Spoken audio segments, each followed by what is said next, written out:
It all started on a seemingly ordinary day. I was on my way home from work when suddenly two men grabbed me from behind. Panic set in as they forced me into a car, my mind racing with a mix of fear and confusion. The car ride was silent, save for my labored breathing and the sound of the engine. As we pulled up to my house, my heart sank. There she was, my wife, standing on the front porch with a smug look on her face. She had changed. Gone was the loving woman I married. In her place stood someone I barely recognized. The men dragged me out of the car and shoved me towards her. "We are not getting divorced," she declared, holding up a document. "I have drawn up a prenup that allows me to have as many lovers as I want. If you don't agree, I will take everything from you." I stared at her, disbelief clouding my thoughts. "Of course, darling," I replied, my voice eerily calm. "But first, we'll make some changes." Her eyes narrowed, but she nodded. "Fine, but don't think you can trick me. I have everything planned out." That night I lay in bed, my mind a whirlwind of emotions. Betrayal, anger, and a burning desire for revenge consumed me. I knew I couldn't let her get away with this. She had shattered our marriage, but I would make sure she paid for it. Over the next few days, I meticulously crafted my plan. It was time for my crushing revenge to begin. I started by gathering evidence of her infidelity, text messages, photos, and even video footage of her with her lovers. Each piece of evidence was a dagger to my heart, but it fueled my resolve. Then, I delved into her financial records. It turned out she had been siphoning money from our joint accounts to fund her escapades. Armed with this information, I consulted a lawyer who assured me we had a strong case. With everything in place, I confronted her. "I have proof of your infidelity and financial misconduct," I said, holding up the evidence. "If you don't agree to my terms, I will expose everything." Her face paled, but she tried to maintain her composure. "What do you want?" "Everything," I replied coldly. "The house, the cars, and a significant portion of our savings. You will walk away with nothing." She stared at me, realization dawning in her eyes. "Fine," she spat. "But this isn't tea over." I watched as she packed her things and left, her threats echoing in my mind. Little did she know this was just the beginning of my plan. The legal battles were long and arduous, but in the end, I emerged victorious. She lost everything, just as I had promised. Now, as I sit in our empty house, I feel a sense of satisfaction. My wife had underestimated me, and she paid the price. The journey was painful, but it was worth it. I had taken control of my life again, and no one would ever betray me like that again. The future is uncertain, but one thing is clear: I will never forget the lessons learned from this ordeal. And as for my ex-wife, she will always remember the man who outsmarted her at her own game. The days following her departure were filled with a strange sense of emptiness and relief. I had taken the first steps in reclaiming my life, but the real work was just beginning. With the evidence I had gathered, I set in motion a plan that would not only protect my assets, but also ensure that my ex-wife's reputation would never recover. I started by contacting key people in our social circle, people who had always admired our perfect marriage. With carefully crafted messages, I hinted at the truth without revealing too much, planting seeds of doubt about her character.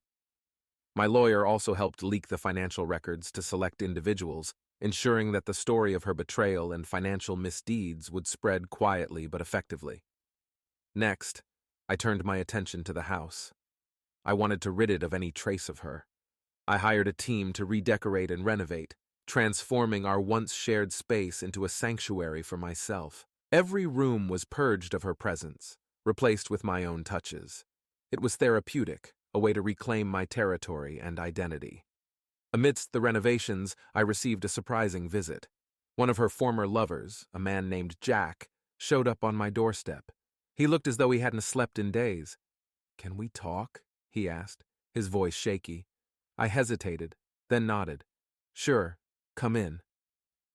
We sat in the living room, and he wasted no time getting to the point. I didn't know she was married. She lied to all of us. His confession was almost laughable. What did you expect from a woman who has a prenup allowing multiple lovers? Jack ran a hand through his hair, frustration etched on his face. Look, I just wanted to say I'm sorry.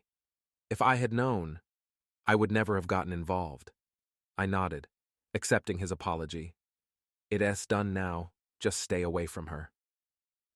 After Jack left, I felt a twisted sense of satisfaction. Even her lovers were starting to abandon her. It was exactly what I had hoped for. As the legal battles continued, my lawyer and I devised a strategy to ensure my victory. We aimed to exploit every loophole in the prenup, challenging its validity and demonstrating her moral and financial misconduct. The court proceedings were intense, but my lawyer was relentless, dismantling her defense piece by piece. In the meantime, I began to rebuild my social life. I joined new clubs, attended events, and reconnected with old friends. I made sure to present myself as the wronged but resilient husband, a man who had been betrayed but had emerged stronger.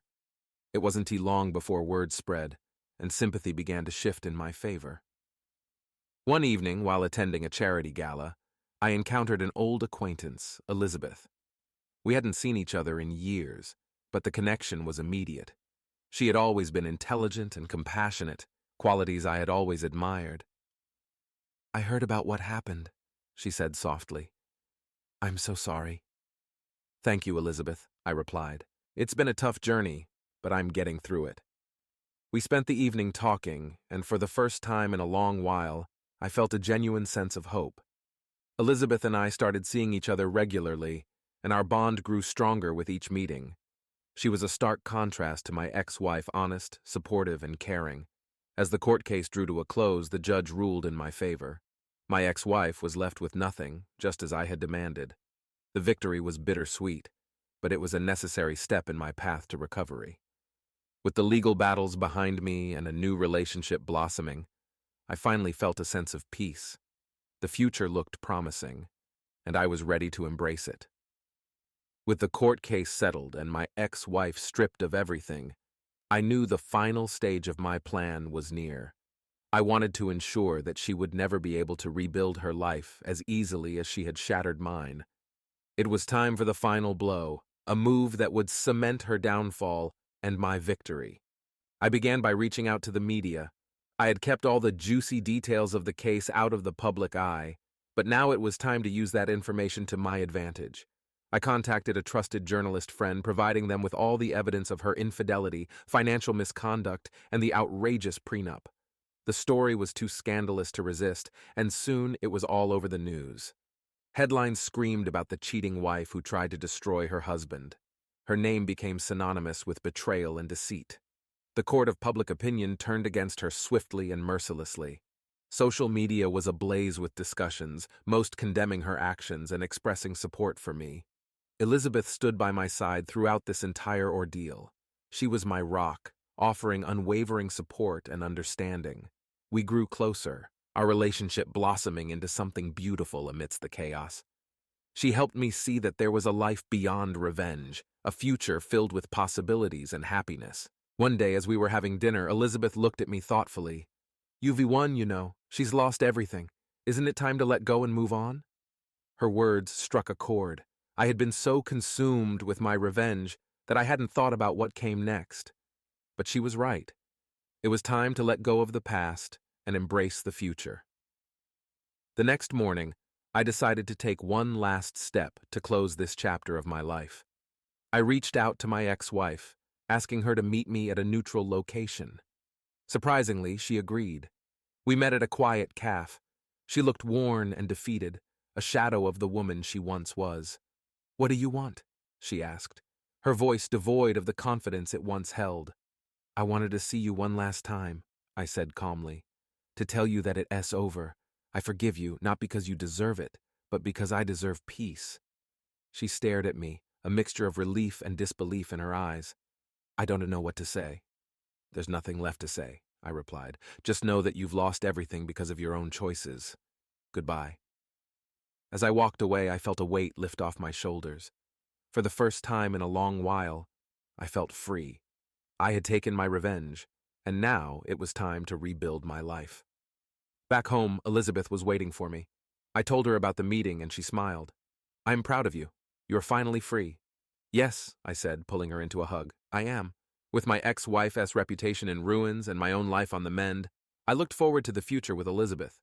Together, we started making plans, traveling, exploring new hobbies, and building a life filled with love and trust. Months passed, and the memory of my ex-wife faded into the background. Elizabeth and I got engaged, and our wedding was a celebration of new beginnings.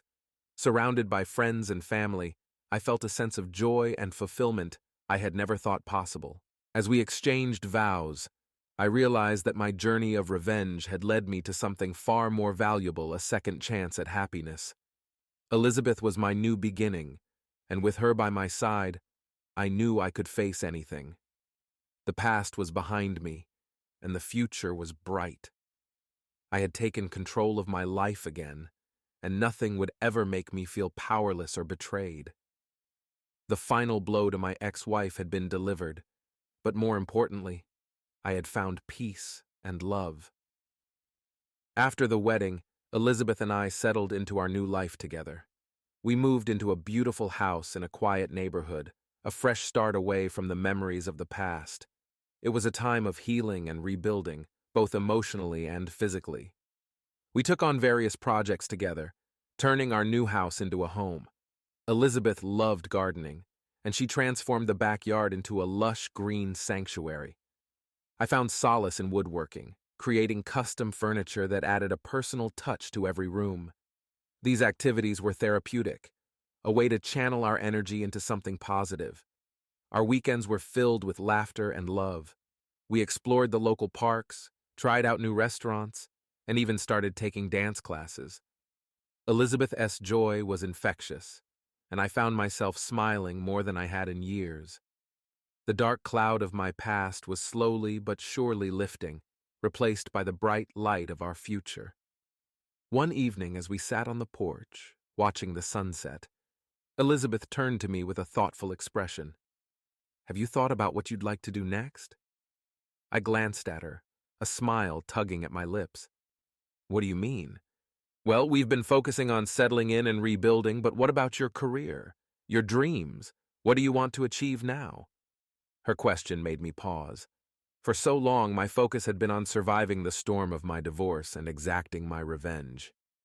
But now that the dust had settled, it was time to think about the future. "I've been thinking about starting my own business," I admitted. "Something related to woodworking and furniture design. It's always been a passion of mine, and I think it's time to turn that passion into a reality." Elizabeth's eyes lit up. "That sounds amazing. I know you will do great, and I'll be here to support you every step of the way." With Elizabeth's encouragement, I took the leap. I started small, setting up a workshop in our garage and taking on custom projects for friends and neighbors. Word spread quickly, and soon I had a steady stream of clients. My business grew, and with it, my confidence. Elizabeth and I celebrated each milestone together. She was my biggest cheerleader, always pushing me to aim higher and dream bigger. Her unwavering support was the foundation upon which I built my new life, but it wasn't just my career that flourished. Our relationship grew stronger with each passing day. We were partners in every sense of the word, facing challenges together and celebrating victories side by side. I had found in Elizabeth a love that was pure and true, a stark contrast to the betrayal I had experienced before. One day, as we were enjoying a quiet afternoon in our garden, Elizabeth turned to me with a mischievous smile. "I've been thinking about something." "Oh, what's that?" I asked, curious. "How do you feel about starting a family?" The question took me by surprise, but as I looked into her eyes, I knew my answer. I'd love that, more than anything. A few months later, we found out we were expecting. The news filled our home with joy and excitement. We spent hours preparing for the arrival of our baby, turning one of the bedrooms into a cozy nursery. Elizabeth's belly grew, and with it, our anticipation and love. The day our daughter, Lily, was born was the happiest day of my life. Holding her in my arms, I felt a profound sense of gratitude. I had been through hell and back, but it had all led me to this moment. As I looked at Elizabeth and Lily, I knew that my past no longer held any power over me. I had built a new life filled with love, joy, and endless possibilities. The pain and betrayal were distant memories, overshadowed by the happiness of the present. and the promise of the future. We continued to build our life together, creating memories and traditions that would last a lifetime. Elizabeth and I often talked about the journey that brought us here, grateful for the lessons learned and the strength we found in each other. With my business thriving and our family growing, I felt a sense of fulfillment I had never known before. The dark chapter of my past had closed, and a new, brighter one had begun. Elizabeth, Lily, and I faced the world with hope and determination, ready for whatever lay ahead. Life was good. My woodworking business was thriving, Elizabeth was flourishing in her career as a landscape architect, and our daughter Lily was the joy of our lives. We had found our rhythm as a family, balancing work and play, love and responsibility. But life has a way of throwing curveballs when you least expect them. It was a sunny Saturday afternoon when the first hint of trouble appeared. Elizabeth and I were in the garden, watching Lily play with her new puppy, a lively golden retriever named Max. My phone buzzed in my pocket, and I pulled it out to see an unknown number. Normally I would ignore it, but something compelled me to answer. "Hello?" I said, stepping away from the laughter of my family. "Is this Patrick Reynolds?" a stern voice asked.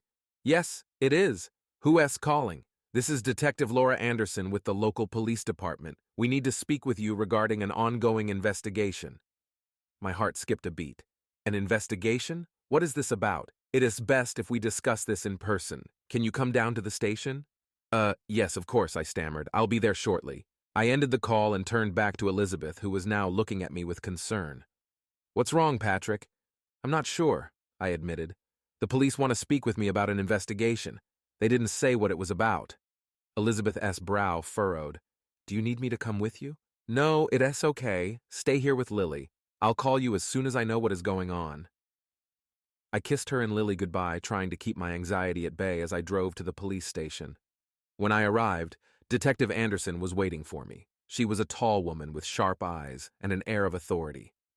"Thank you for coming in, Mr. Reynolds," she said, leading me to a small interrogation room. "Please, have a seat." I sat down, my mind racing with possibilities. "Detective, can you please tell me what this is about?" She nodded, taking a seat across from me. "We are investigating a series of thefts and financial crimes. Your name came up in connection with some suspicious activities linked to your ex-wife, Marlene." I felt a chill run down my spine at the mention of Marlene's name. What does Marlene have to do with this?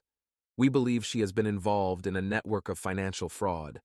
We have reason to believe that she may have used your business as a cover for some of these activities. Shock and anger surged through me. "What? No, that can't be. I haven't had any contact with her since the divorce, and my business is legitimate." "We understand that, Mr. Reynolds," Detective Anderson said calmly. "But we need to look into all possible connections. We have a search warrant for your business records and financial transactions. If you have nothing to hide, this should be a straightforward process." I felt a mix of indignation and fear. "Of course I'll cooperate, but I assure you I have nothing to do with any of this." The detective nodded, standing up. "Thank you, Mr. Reynolds. We'll need you to provide access to your records. We'll be in touch." I left the station in a daze, my mind reeling. When I got home, Elizabeth was waiting anxiously. I explained everything to her, and she listened with a supportive but worried expression. "We'll get through this," she said, squeezing my hand. "You have nothing to hide, and the truth will come out." Her words were comforting, but I couldn't shake the feeling of dread. The next few weeks were a blur of meetings with detectives, handing over records, and trying to maintain some semblance of normalcy at home.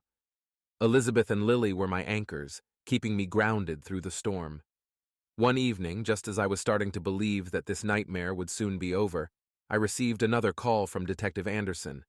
This time, her tone was different, more urgent.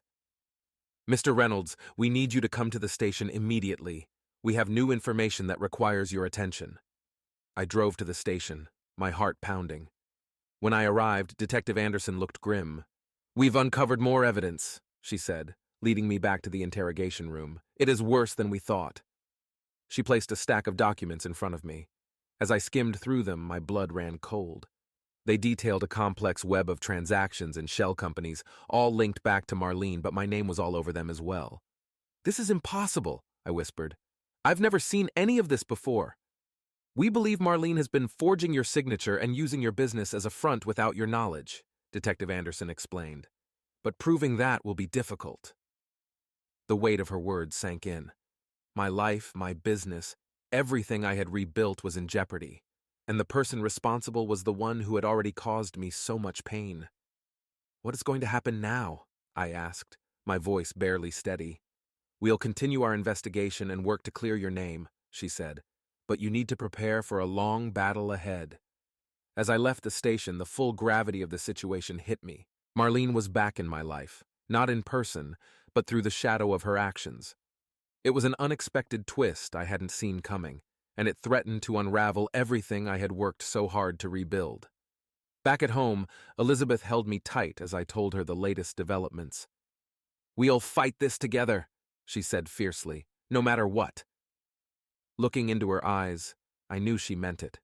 With her by my side, I had the strength to face whatever lay ahead, but I couldn't shake the feeling that my past was haunting me, and this new battle was just beginning.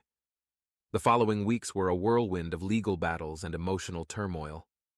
Detective Anderson and her team worked tirelessly to uncover the full extent of Marlene S. deceit, while my lawyer, Michael, and I prepared to defend my name and my business.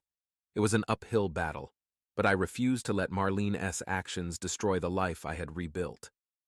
The first court hearing was set for a brisk morning in early autumn. Elizabeth accompanied me, her presence a constant source of strength. As we walked into the courthouse, I felt a mixture of dread and determination. The room was filled with people, including Marlene, who sat with her own legal team, looking defiant and unrepentant. The judge called the court to order, and the proceedings began. Michael presented our case, laying out the evidence that Marlene had forged my signature and used my business as a cover for her fraudulent activities. He detailed the timeline of events, demonstrating how I had been completely unaware of her schemes. Marlene's lawyer countered, trying to cast doubt on my integrity and suggesting that I had been complicit in her actions. The accusations stung, but I kept my composure, knowing that the truth was on my side. The highlight of the hearing was when Detective Anderson took the stand. She presented the findings of her investigation, which corroborated our claims. She explained how Marlene had manipulated financial records and created false identities to facilitate her crimes. Her testimony was compelling and left little room for doubt. Throughout the hearing, I could see the jury members' expressions shift from skepticism to understanding. It was clear that they were beginning to see the truth. But the fight was far from over. During a recess, Elizabeth and I sat in a quiet corner of the courthouse, trying to gather our thoughts. "You're doing great," she said, holding my hand. "Just keep telling the truth. We'll get through this." I nodded, grateful for her unwavering support. "I just can't believe how far Marlene went to ruin me. It feels like a nightmare." "We'll wake up from it soon," Elizabeth assured me. "And when we do, we'll be stronger than ever." The hearing resumed, and it was time for me to take the stand. I recounted everything I knew, explaining how I had discovered Marlene's betrayal and how I had moved on with my life. I emphasized my complete lack of involvement in her fraudulent activities and my commitment to running an honest business. As I spoke, I could feel the jury's eyes on me, and I sensed their empathy.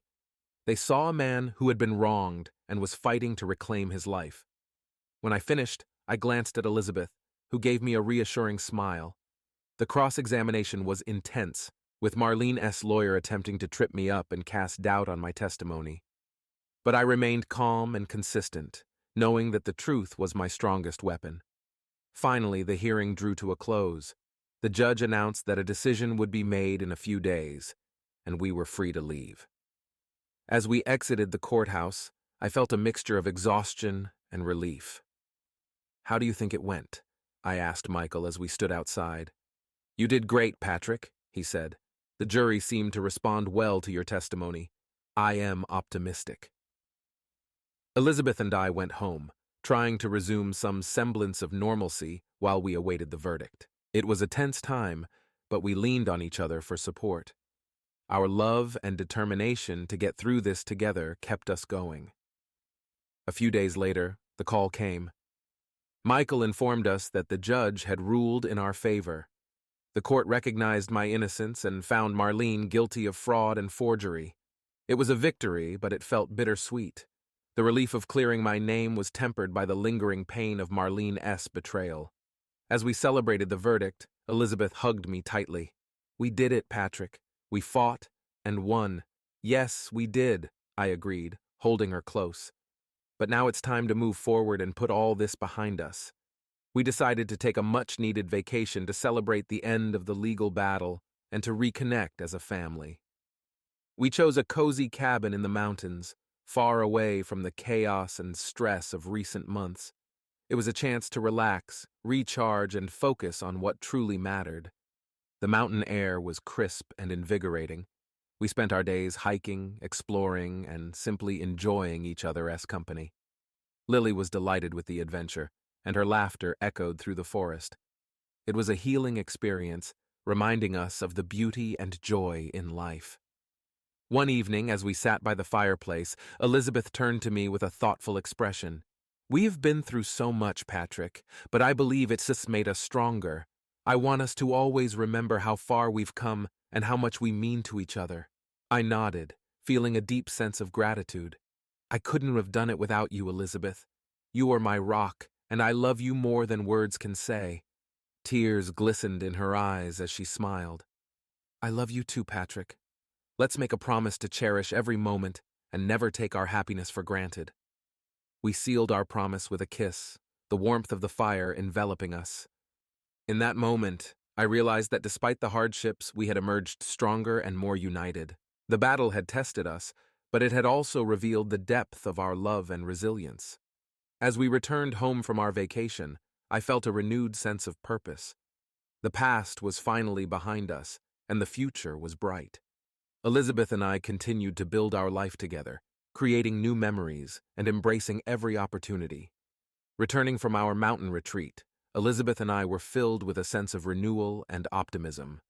The cabin in the woods had been the perfect escape, allowing us to recharge and refocus on what truly mattered. Now, we were ready to embrace the future with open arms. My woodworking business continued to flourish. The notoriety from the court case, while initially stressful, had brought in a wave of new clients who admired my resilience and integrity. I expanded my operations, hiring a small team and opening a dedicated workshop. The business was no longer just a means of survival. It had become a passion project that fueled my creativity and drive. Elizabeth's career as a landscape architect also soared. She took on several high-profile projects, her designs winning accolades and transforming barren spaces into lush, beautiful gardens. Her work was a testament to her talent and dedication, and I couldn't have been prouder. Lily, our bright and lively daughter, thrived as well.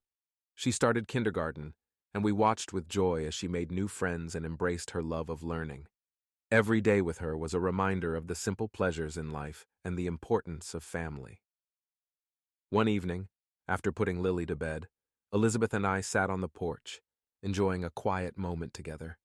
The sky was a tapestry of stars, and the cool night air carried the scent of blooming flowers from Elizabeth's garden. "Do you ever think about the future?"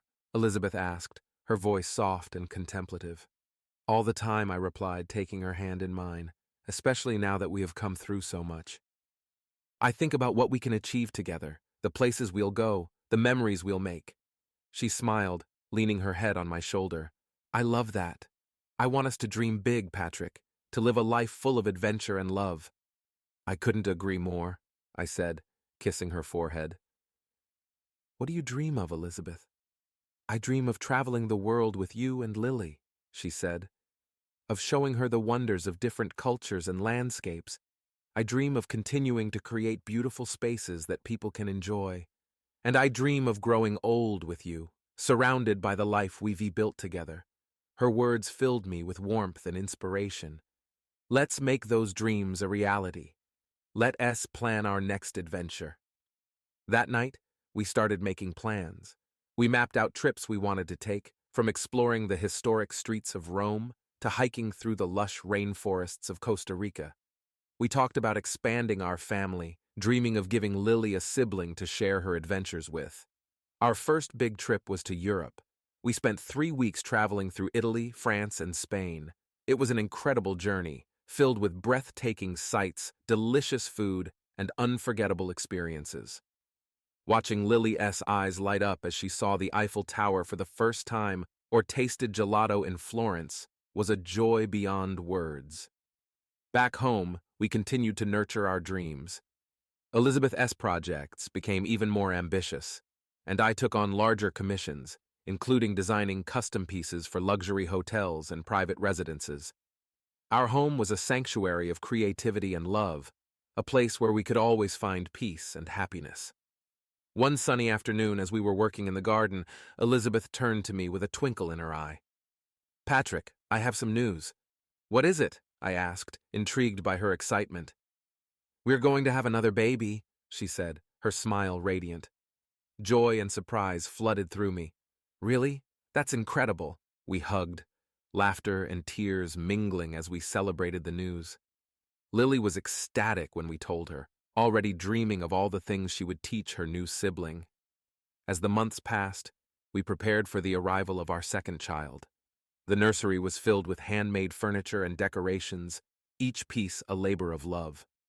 Our family and friends surrounded us with support and joy, making this time even more special. When our son Ethan was born, our hearts were fuller than ever. Holding him in my arms, I felt a profound sense of gratitude for the journey that had brought us to this moment.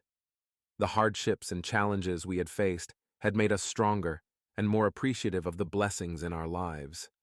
With Ethan's arrival, our family felt complete. We continued to dream big and embrace every moment, knowing that together we could overcome anything. Our love for each other was the foundation upon which we built our future, a future filled with endless possibilities and boundless joy. As Ethan grew, our lives became even more vibrant and full.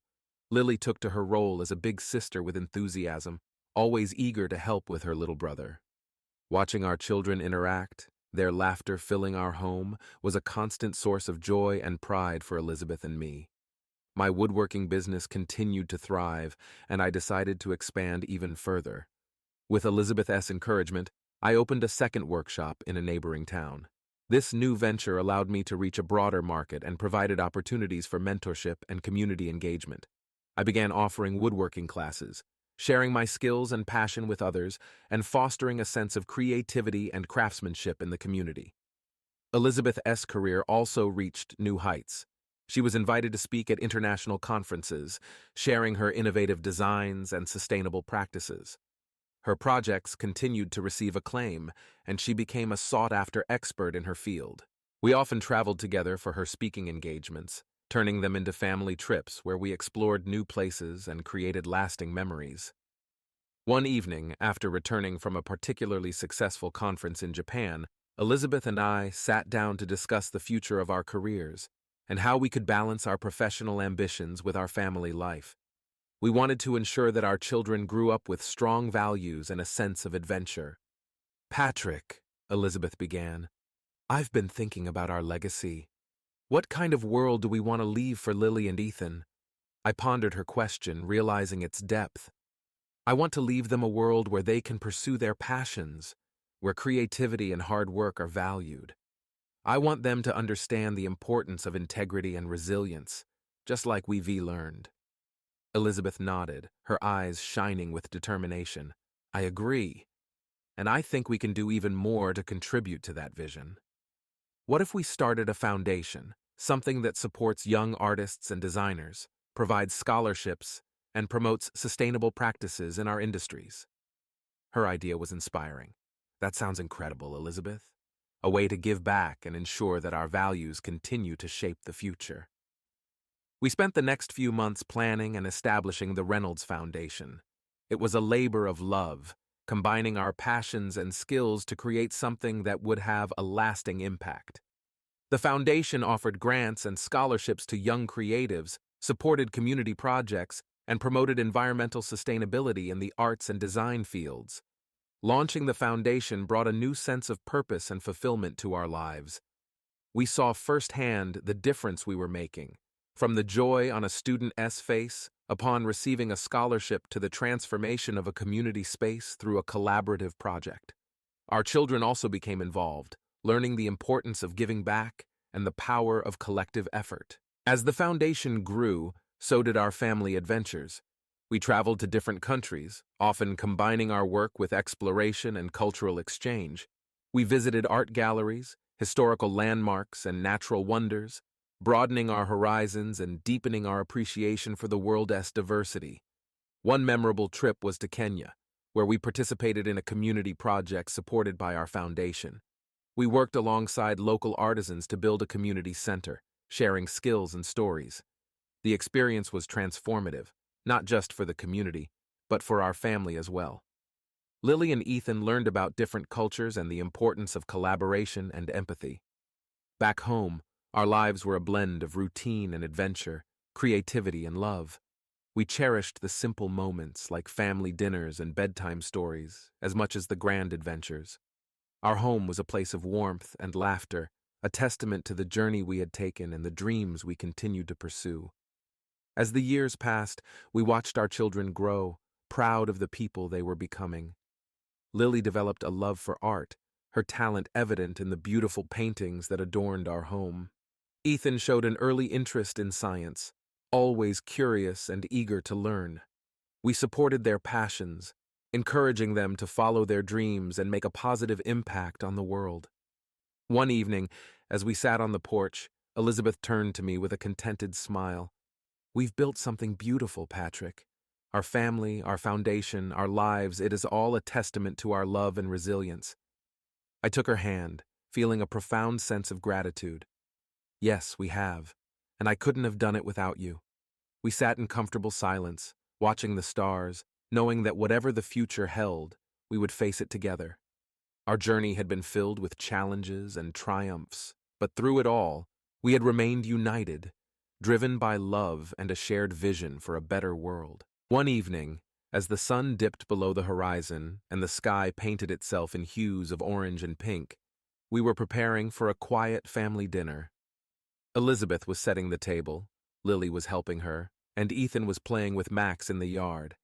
Everything felt perfect, a testament to the life we had built together. Just as we were about to sit down, the doorbell rang. I wasn't expecting anyone, and Elizabeth shot me a curious glance as I got up to answer it. When I opened the door, my heart skipped a beat. There stood Marlene, looking haggard and worn. Her once confident demeanor was replaced with an air of desperation. For a moment, I was at a loss for words, the past rushing back to me in a flood of emotions. "Patrick," she said, her voice barely a whisper, "I need to talk to you." Elizabeth appeared behind me, her expression calm but guarded. "Marlene, what are you doing here?" Marlene glanced at Elizabeth, then back at me. "I know I have no right to ask for anything, but I really need your help. Please, just hear me out." I hesitated, torn between the anger and pain she had caused and the compassion Elizabeth and I had strived to instill in our children. Finally, I stepped aside. "Come in."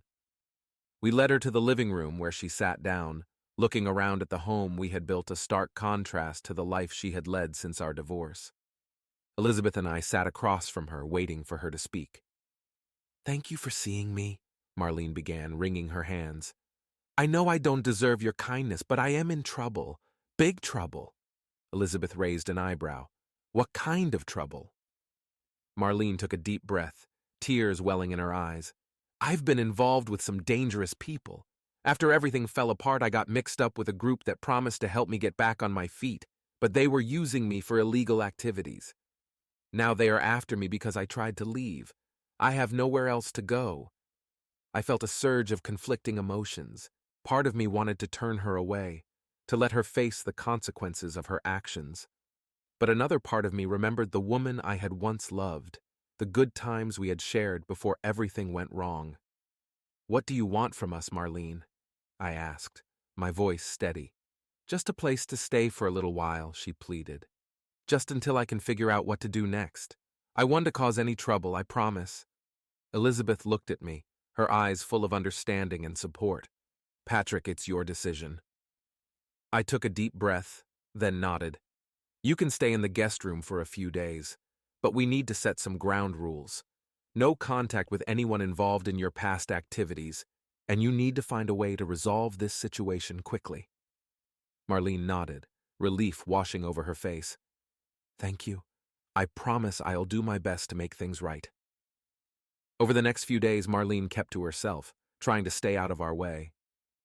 Elizabeth and I discussed the situation in private, both of us wary but determined to handle it with compassion and caution. We reached out to Detective Anderson, informing her of Marlene's presence and the potential danger she faced. Detective Anderson agreed to keep an eye on the situation, providing us with advice on how to stay safe. If she really wants to turn her life around, we'll do what we can to help, she said, but you need to be vigilant. One evening, as I was working in my workshop, Marlene approached me. Patrick, can I talk to you? I looked up from my work, setting my tools aside. Sure, what is it? She sat down, her expression sincere. I want to apologize for everything I did to you. I was selfish and destructive, and I didn't realize how much I was hurting you until it was too late. I see now what a good life you've built, and I envy the peace and happiness you have. I just want a chance to start over. Her words struck a chord. I could see the genuine regret in her eyes, and despite everything, I felt a pang of sympathy. Marlene, I appreciate your apology. It is not easy to admit when we've made mistakes. If you are serious about turning your life around, you have my support. She nodded, tears spilling down her cheeks. I am. Thank you, Patrick. As the days passed, Marlene worked with Detective Anderson to provide information about the dangerous people she had been involved with. She was able to help the authorities make several arrests, which alleviated some of the immediate threats she faced. Slowly but surely, she began to rebuild her life, finding a job and a small apartment with the help of a local support group. The experience was a reminder of the power of compassion and the importance of second chances. Elizabeth and I discussed the impact it had on us and our family, grateful for the opportunity to show our children the value of forgiveness and resilience. One evening, as we sat on the porch, Elizabeth turned to me with a thoughtful expression. Do you ever think about how far we've come, Patrick? From the pain and betrayal to this beautiful life we've built? I smiled, taking her hand. All the time, and I wouldn't change a thing. Every challenge has made us stronger and brought us closer. She nodded, leaning her head on my shoulder. I'm proud of us, and I'm excited for what the future holds. With Marlene's departure, our lives returned to normal, but the lessons we had learned stayed with us. We continued to focus on our family, our careers, and our foundation, always striving to make a positive impact in the world. As the years passed, Lily and Ethan grew into remarkable young adults, each following their passions and making us proud. Our foundation expanded, touching even more lives and fostering creativity and sustainability in communities around the globe.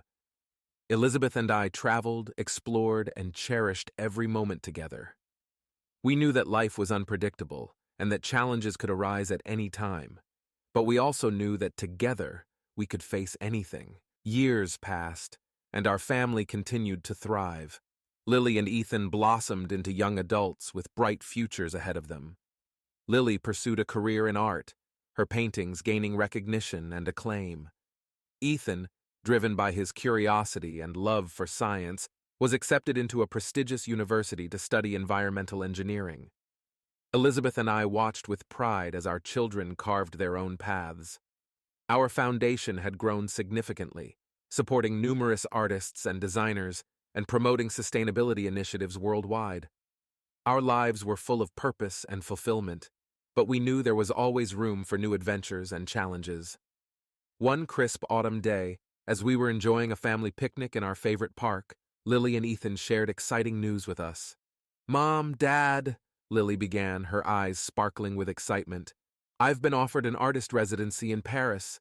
It's a dream opportunity to work with some incredible mentors and expand my portfolio. Elizabeth's face lit up with joy. That's amazing, Lily. We are so proud of you. And I have some news too, Ethan added, a grin spreading across his face. I've been selected to join a research project in the Amazon rainforest. It's a chance to study ecosystems and work on conservation efforts. My heart swelled with pride. Both of you are doing incredible things. This is what we've always hoped for, to see you both follow your passions and make a difference in the world. We celebrated their achievements, knowing that these new opportunities would take them far from home, but bring them closer to their dreams. As they prepared for their respective journeys, Elizabeth and I reflected on the incredible journey we had shared as a family. One evening, as we sat on the porch with a glass of wine, Elizabeth turned to me with a thoughtful expression. With Lily and Ethan starting new chapters in their lives, I have been thinking about what's next for us. I nodded, understanding the sentiment. I've been thinking about that too. We've dedicated so much of our lives to our family and our foundation. Maybe it's time for us to embark on a new adventure. Elizabeth smiled, her eyes twinkling with excitement. How about we travel more? We've always talked about exploring the world together. Now seems like the perfect time. Absolutely, I agreed. Let's make a list of all the places we want to visit and start planning. We spent the next few weeks mapping out our dream destinations, everything from the serene beaches of Bali to the historic streets of Prague. We were filled with a renewed sense of excitement and curiosity, ready to experience the world together. Our first trip was to New Zealand, a place we had both longed to visit. We hiked through stunning landscapes, explored vibrant cities, and immersed ourselves in the rich culture and history of the country. Each day was an adventure, and we cherished every moment. As we stood on a cliff overlooking the ocean, the wind whipping through our hair, Elizabeth took my hand. This is just the beginning, Patrick. There is so much more to see and do, and I am so grateful we get to do it together. I squeezed her hand, feeling a deep sense of contentment. I am too. We've been through so much, and now we get to enjoy this new chapter together. Our travels took us to many incredible places. We explored ancient ruins in Greece, savored the cuisine of Italy, marveled at the wildlife in Africa, and sailed through the fjords of Norway. Each journey brought us closer, deepening our bond and enriching our lives. Back home, we continued to support the foundation, ensuring it remained a force for good in the world. We also found joy in mentoring the next generation, sharing our experiences and knowledge with young artists and environmentalists. One day, while visiting an art exhibition featuring Lily's work, we received unexpected news. A young woman approached us, her eyes filled with admiration and gratitude. "Mr. and Mrs. Reynolds, I wanted to thank you both," she said. "The scholarship I received from your foundation changed my life. I'm now a full-time artist, and I wouldn't be here without your support." Tears welled in Elizabeth's eyes as she hugged the young woman. "We are so proud of you. This is exactly why we started the foundation, to help talented individuals like you achieve their dreams." The encounter reaffirmed our commitment to the foundation and the impact it had on so many lives. It was a reminder that our legacy would continue to make a difference long after we were gone. As the years rolled on, our family grew even closer. Lily returned from Paris, her residency a resounding success, and set up her own studio. Ethan completed his research in the Amazon and took a position with an environmental organization, working on global conservation projects. We continued our travels, our hearts and minds open to the wonders of the world. Every new place we visited added to the rich tapestry of our lives, and we cherished the memories we created together. One evening, as we sat on the porch of our home, now filled with mementos from our travels, Elizabeth looked at me with a contented smile. "We've lived such a full and beautiful life, Patrick. I am so grateful for every moment." I kissed her hand, my heart full of love and gratitude. "Me too, Elizabeth. We've built something truly special, and I wouldn't trade it for anything." As we watched the sun set, casting a golden glow over our garden, we knew that our journey was far from over. There were still more adventures to be had, more dreams to pursue, and more love to share. Our story was one of resilience, love, and endless possibilities. And as we embraced each new chapter, we did so with open hearts and a deep appreciation for the life we had built together.